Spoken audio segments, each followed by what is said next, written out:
Much, Jorge. Good evening, everybody. Thank you so much for being here tonight. It's really, really great to see you, and what a beautiful event. And thank you for hosting us, VPL. We really appreciate these events. And Diane, it's just incredible to read this book. Has everybody here had a chance to read this book yet? 1 second at a time? Okay, excellent. So as Jorge mentioned, Diane, this is a memoir of your life. This is a memoir of your childhood, your history, and what you survived and what you went through. Would you share with us a little bit about your book? My story? Yes, please, and hold the mic up. Where do I begin? It's such a long story. Yeah, hold it. Can you hear me okay?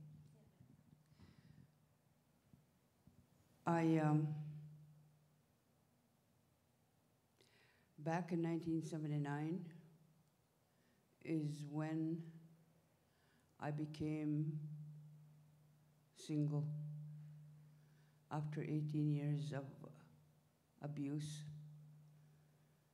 I had 5 children, but it started when I was just a baby, probably younger than 4 years old. I was in different homes because my mama died when I was 6 months old. And before I got adopted by my grandpa and his wife, I was with them till I was 14 years old. That's written in a book about my life there, but I have to say, in that book, I never really talk about my childhood, all the abuse, but I knew it happened. Bits and pieces of it, remember. I guess it was blocked off. I thought it was normal. At around 9 years old, I couldn't remember anything when my friends would talk about their childhood. I used to think, oh, they must be lying. How can you remember that? Yeah. But I guess that was normal, but not for me. So I never really received any love, hugs, or to be told I was loved by my mom, especially. I don't have resent feelings about that. She did the best she could. She taught me a lot of good things, how to be a good housekeeper, a good cook, a hard worker. But I was never good enough. And I normalized everything, of course. But because I knew, I used to hear her talk about her life growing up by her stepmom. And that's the way she raised me. But I never beat my kids, never. But I didn't have any parenting skills or anything like that. Because I never had any love, and because of things that's happening at home, I never felt safe anymore. My brother started drinking, and I seen some violence, and I was very afraid. And I left home. When I met my first husband, who became my husband, I was 14 years old. And that's the very first time someone had showed love for me and held me and felt so nice that someone loved me. And of course, I got pregnant when I was 16 years old, and I just turned 17 when my first child was born. And especially my dad, he's my biological dad's uncle. I always felt love from him. But he just showed it in different ways, little things he did for me. I felt it. I know that's probably why I survived, when I had someone, one person that loved me in my life, for sure loved me. And I thought that time my kids' dad was very brave to go and ask my dad, I call him dad, not Masho, grandpa, if he could marry me. They allowed us to get married, but when they seen him, his behavior, when he started drinking and showing violence, they didn't want me to marry him. But we ran away and got married anyway, because I wanted to get away from home. That was the reason, and a reason also why I got married, because I had a baby now, and I figured no guy is going to respect me. I might as well get married. Something happened to me when I first seen him with another girl. Something died inside of me. I didn't care, but I got married anyway, to get away from home. I was there for, I'll be kind of back and forth in my story. I was with him for 18 years. And of course it got worse. Over the years, there was a lot of violence. I got scars in my body and my head to show. And many times I ended up in the hospital.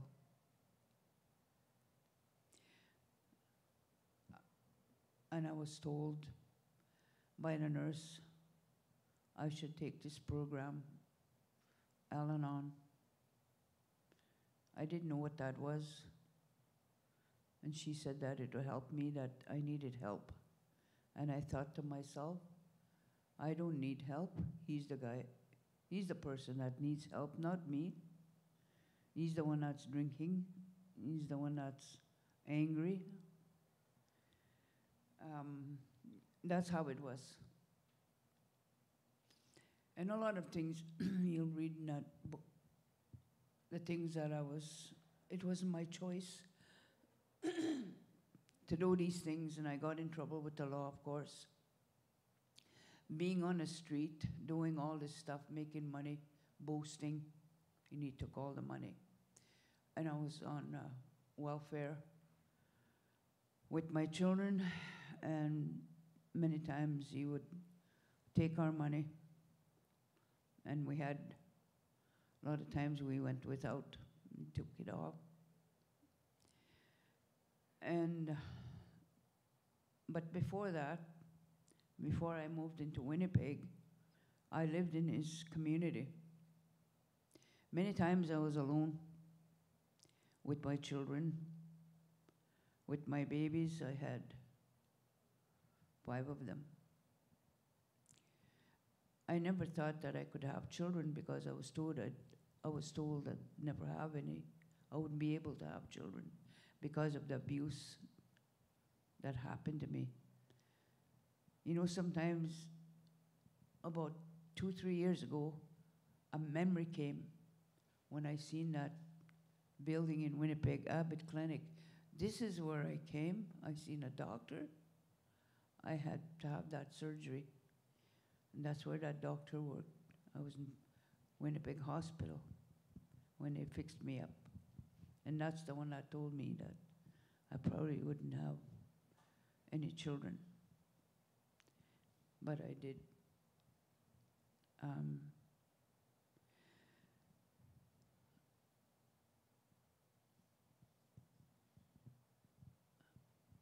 Sometimes my mind goes blank. There's so many things that happened.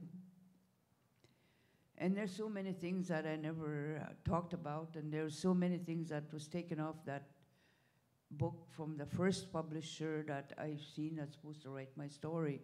He took a lot out, the violence that happened. One of my friends that became my sponsor in Al-Anon, she wrote a bit of a story in Saskatoon. She asked my permission, of course. She wrote a good story about me and said something about my children were rendered silent, all of the family, always running away when there was always rifles and bullets in the house or in his vehicle. We were always terrified. We were always scared or running.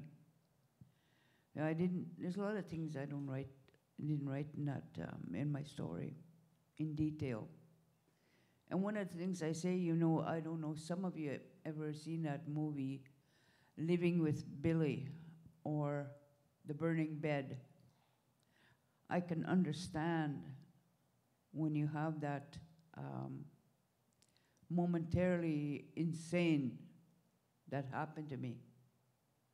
What split second when he gave me that gun, shoot me then, he said, and he gave me that rifle. And I went for it. I was gonna, but he emptied it on the floor. And he hit me with that thing, and I had 21 stitches here from that gun. Things like that. It is horrific, horrific. The reason why I tell that story, because you know what? I'm meant to be here and tell my story and to help people like me. That was the main reason I wrote my life story. And we're glad you did, Diane. Thank you so much.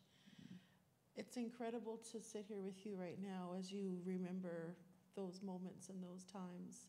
And you're using that and empowering others to look at domestic abuse as a very serious issue, and it affects so many of our women and men in this world of ours. And we just want to honor you tonight. We want to thank you for surviving. And let's give her a round of applause, everybody, please.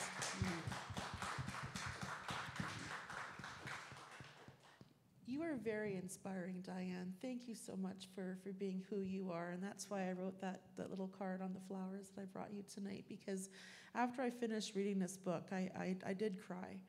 And I thought about so many of those that don't have a voice, and now you're their voice. And here you are on this stage tonight, so congratulations. Elisabeth, I just want to go to you for a second. Tell me about how you got involved with this beautiful lady here. Hi. It was my great honor to work with Diane on this book. We met at the Sagkeeng Family Treatment Center way back in 2011, where we worked there together. And our process came about when we were talking after work one day, and she was sharing some of her story with me. I was very moved. And she was sharing some of the challenges that she had fulfilling her dream of publishing a book of her life story. And so we talked a bit about just now about silencing. And when she worked with another author, I think you said he was a minister, right? And he would stop her from sharing her story because it was too much for him to handle. He couldn't hear it. And another who was writing by hand as she talked and stopping her, and so I wanted to find a way to help her to make the dream happen. So we started working together. She would, we began our process there with that conversation, and then she came to my house, and my husband, Jerry, performed a pipe ceremony to start us off in a good way. And after that, we would meet on a regular basis at the cabin where I lived, and I recorded while she told her story. So I put on the tape recorder and just allowed her to share like she does here in front of an audience so beautifully. And through that, through many meetings like that, she told her story. And she'll talk a bit about how that felt for her. But it's a really profound experience, I think, and a lot of healing and a lot of pain came out in those meetings. We smudged when the emotions got high.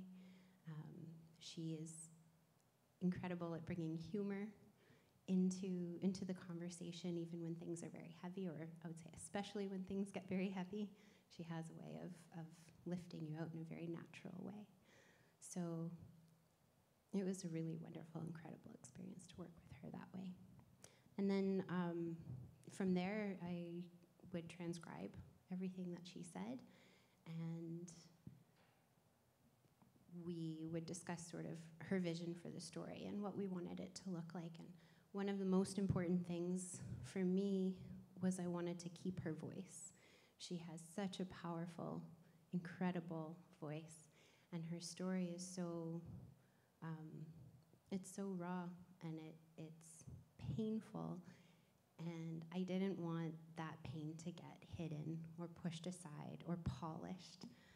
So it was a unique kind of balance between making it into kind of the book that you see and keeping that voice. And I really hope, I think that we accomplished that together, so that when you read it, you can hear what you're hearing here tonight.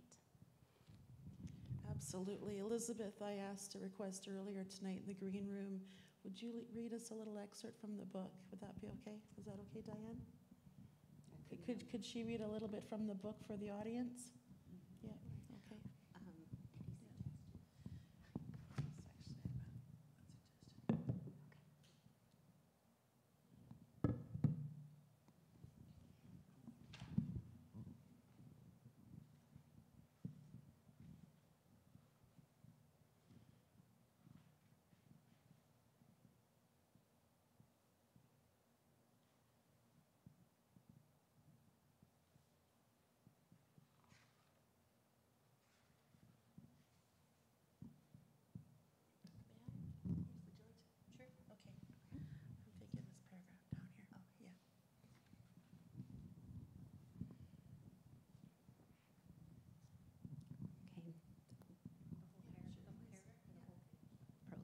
Okay, so this is the prologue of the book. I was a child when we met. He began grooming me almost immediately, but most of the work was already done for him. The abandonment and abuse I suffered as a child left me vulnerable to monsters like him. I was with Edgar for 18 years. The last 10 years were hell because he controlled me in every way. I tried to leave him so many times, but he would always find me. He would threaten to kill my kids and tell me that if I wanted to see them grow up, I had to do what he wanted. These were not empty or idle threats. He was a psychopath. I was married to a murderer. That's one of the reasons why I didn't leave. I knew I would always be looking over my shoulder if I did. That's what stopped me for 18 years. That's why I stayed so long. I used to have a lot of pictures from my childhood. Now I don't have any pictures of me when I was a child. Edgar burned all of them because he was jealous of my pictures, jealous of any life I had without him. He burned my pictures, destroying any image of who I was before I met him. In the 18 years I was with him, it was like I had been fed to the flames, just like my pictures. I was completely consumed, rendered unrecognizable, and seemingly destroyed by him. But I got out. The burns were so deep, I wanted to die. I have so many scars that I look like a different person. I was left with a pain that I will carry for most of my life, yet I survived. I walked out of the hell that was my life with Edgar. I was lost for a long time, and the image of who I was changed forever, but I remain, and I am thriving. Thank you so much. I read that, I actually just read that earlier this evening again, and those words, Diane, I mean, they just hit me right in the heart, and I'm sure everybody here in our audience can agree. How did you get the strength to finally leave this person? How did I get the strength to leave? To leave Edgar. start telling the story? Yeah. Well, actually leave him. Hmm? To leave him. Oh. Oh, that part I didn't talk about yet. Yeah, there again, it's a long story. Because I got in trouble with the law, of course. And I went to the courthouse and I took my two youngest, they were 11 and 12. I told the lawyer, I want to plead guilty today. I just want to go to jail because I wanted to go and rest. I told him, call Children's Aid, and they'll be looked after. But what happened was the judge, they put me in jail for a week for a pre-sentence report. So what happened when the day came, when I went to court, the judge said, I believe you have a chance. Your husband is the one that needs to go to jail. The probation officer, I believe, knew already all about my life, that I was on the street and stuff like that. Because my teenage kids, two of them, were already getting in trouble with the law as well. And that's what happened. And the probation officer was there, and he told me, I want you to go and see your probation officer this afternoon. So I done that. That's when I was introduced to Al-Anon. And always remember that, and I put that in that book, I believe. He says to me, he gave me that pamper, he said, I want you to start this program. You might as well just lay down and die if you don't. That's exactly how I felt. Because I tried suicide so many times, and at the end I was planning it. And I thought, this time I will succeed. I struggled with it. I didn't want to really die. I didn't want my kids to go without a mother like I did. And then I would think, I'm not a good mom anyway. They'll survive. That's what's going on in my head.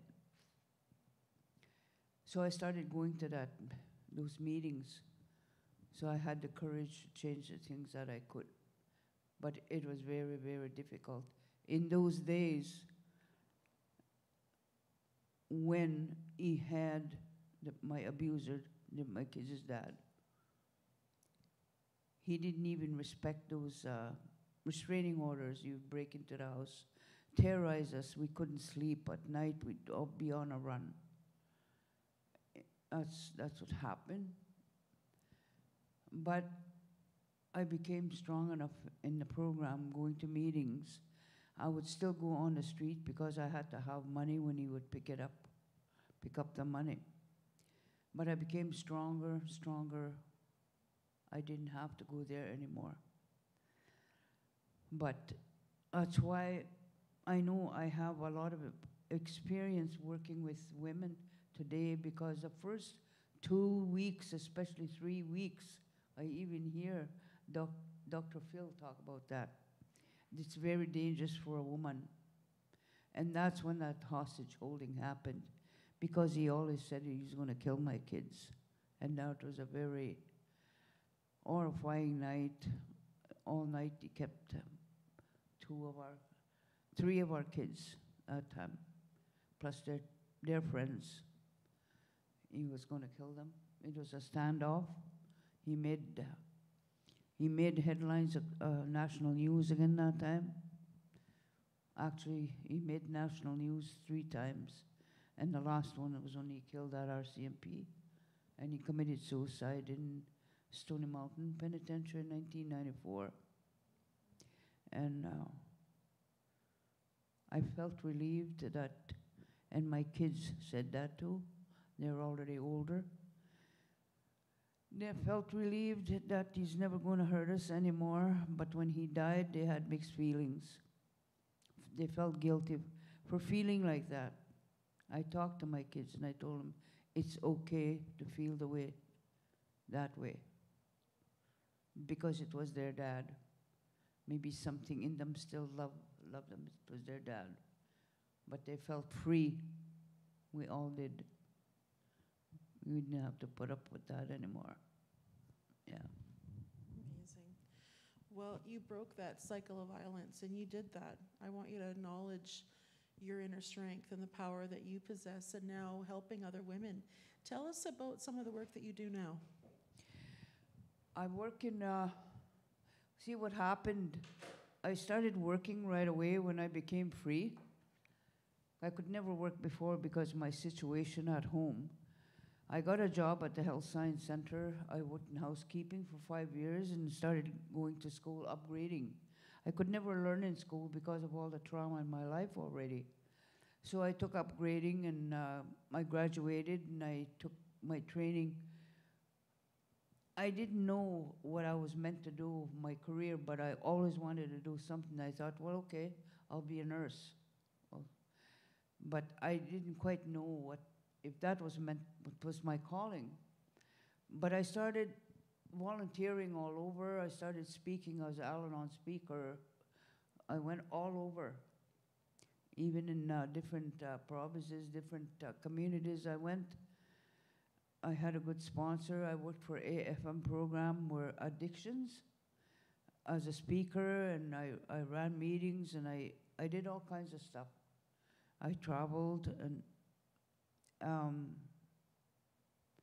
I knew then that was what I was meant to do as a counselor, work in addictions, and also at a shelter for women. I still work there as a casual person. I'm 81 years old, and they still call me because I do counseling. I can reach those women. I understand. A lot of them are sometimes a lot of anger, and I never take things personally because I know there's something going on with them. I can reach them, and my boss really values my work there because she always says that I can reach those ones that are very tough because I love them. They pick up my energy. So that's what I'm doing. I'm still doing that. I still do work at the treatment center in my community. They call me there. I do teachings. I share teachings as a mentor, and I help out that way.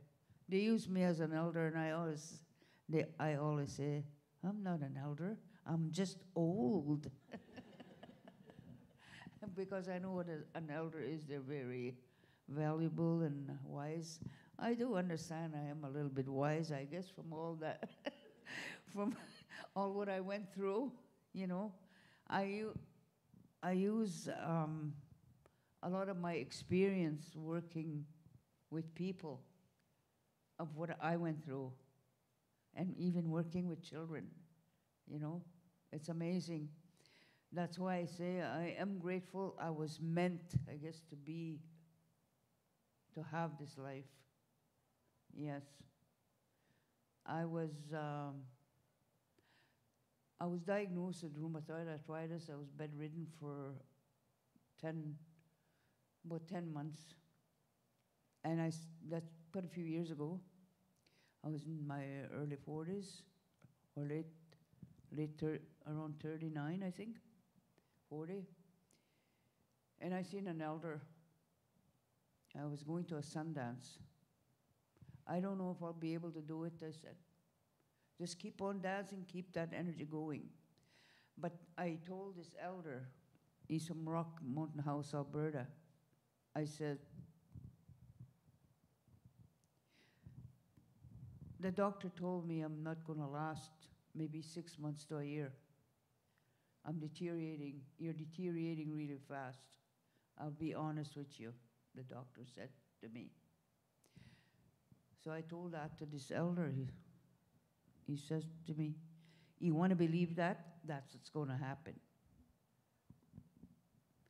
And he says to me, you know, when we have that rheumatoid arthritis, some people are like this, they're all crippled up. He said, you're hanging on to a lot of pain, anger, and when you start heal your spirit, he said, and you'll let that go.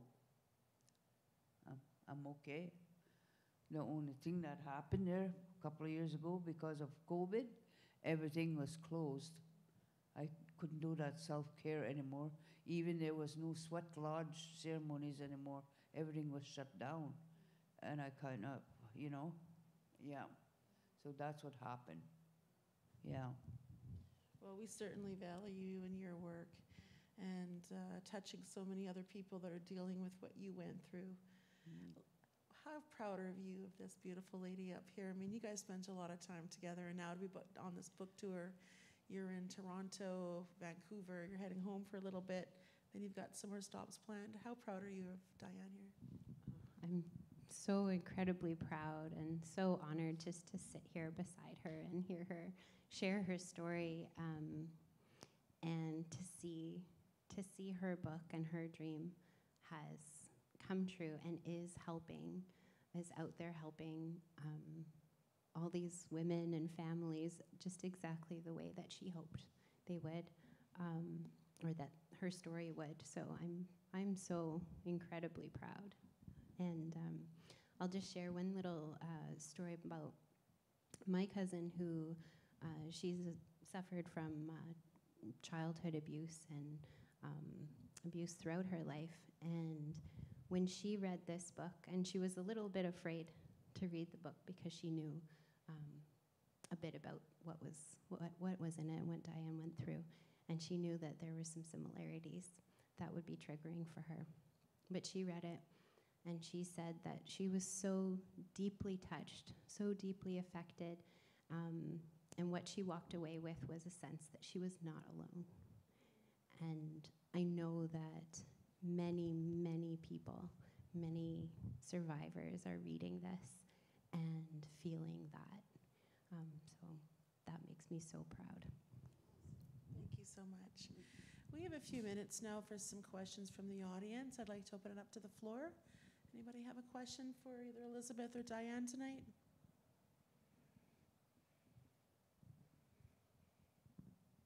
Anybody? Yeah?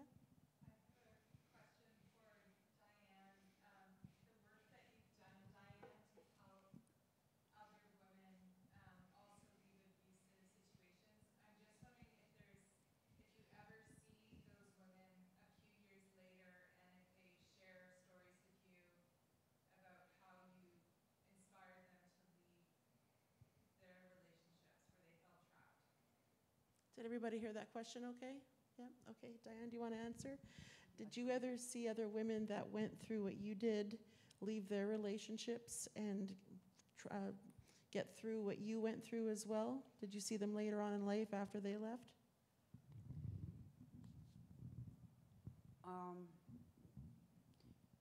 Each time I do counseling, there's always something I can relate to what is happening to them. I never judge, though. I never give advice that they should leave, because that doesn't work. I listen to them. Some of them go back to that situation. Well, I did like I did for different reasons, because I thought you'll always find me anyway. What's the use? They go back for different reasons. These women go back for different reasons.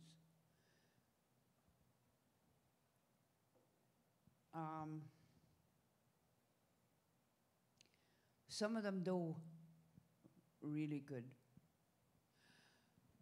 You know, about 2 years ago, I met this young woman that I was doing counseling with.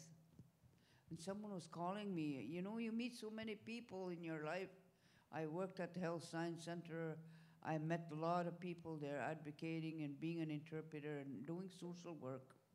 And it's hard to remember faces. I couldn't place this young woman was calling me Diane.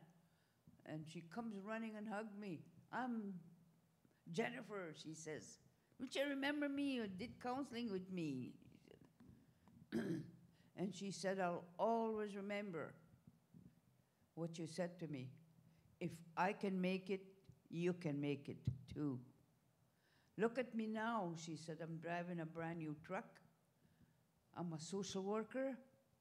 I'm going to be buying a house. That was quite a few years after, though, you know. Yeah. So there's some make changes, some take a while. You plant that seed. Yeah. Yes. Beautiful, beautiful. Thank you. Anybody else have a question out there? Maybe a comment, anything? If I can too, I just wanted to say about planting the seed, and something that Diane does really well in sharing her story is she shares all the ways that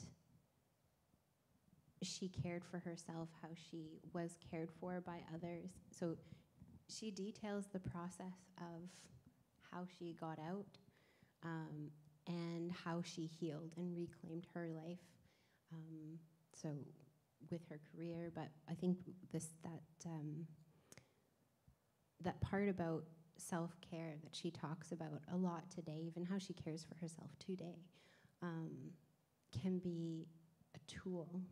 So it's an incredible story, but it's also holds this wealth of information for women in abusive situations, but also for social workers, for educators, healthcare workers, anybody working with vulnerable people. There's so much in there. There's about culture and how that was such an important piece in that process as well. So just wanted to share that. Yeah. Yes. I've heard you speak, and you've mentioned this a couple times, which I think is very important to understand, is you wouldn't leave Edgar because of your kids, and you didn't want that to happen to them. But how you broke through as them, because they're my cousins, and I'm very proud to know them. They're very excellent people that are not repeating the cycle. How you help them do that is important to hear.